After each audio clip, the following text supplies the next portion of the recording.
Hər vaxtınız xeyir olsun. Gəlin bir yerdə məşhur havuçlu kek hazırlayaq. Deməli bunun üçün 1 stəkan duru yağın üzərinə 1 stəkan yarım şəkər tozu əlavə edib çalırıq. Burada mən mikserdən istifadə etməyəcəm, ancaq bütün işləmi əl çırpıcı ilə edəcəm.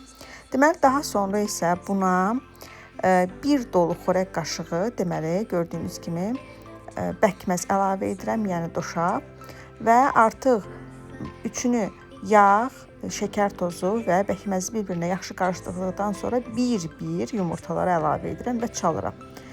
Yumurtaları əlavə etdikcə görəcəksiniz ki, həcmi biraz da artıq böyüməyə başlayır.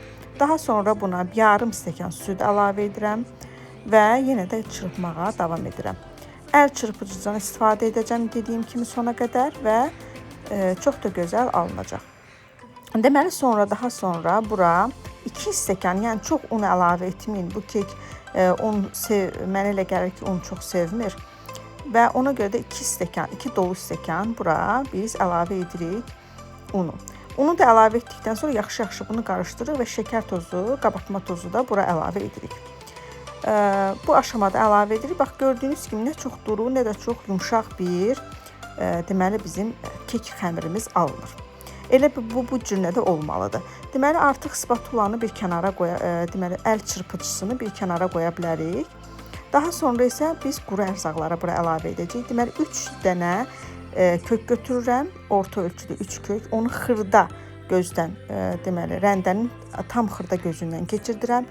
1 stəkan üyüdülmüş qozum və 1 dolu çay qaşığı ilə deməli mənim darçınım var, onu da əlavə edib yaxşı-yaxşı spatula ilə qarışdırıram. Sonda isə bir yarım çay qaşığı da bura soda əlavə edirəm. Yəni qabartma tozunu daha da yaxşı qabartması üçün. Bunu əlavə edib qarışdırıram və bir kənara qoyuram ki, biraz mən artıq qabımı hazırlayım.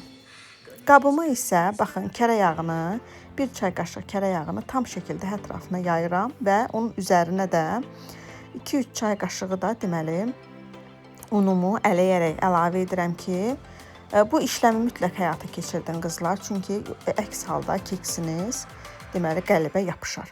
Belə olduqda qətiyyən yapışmır.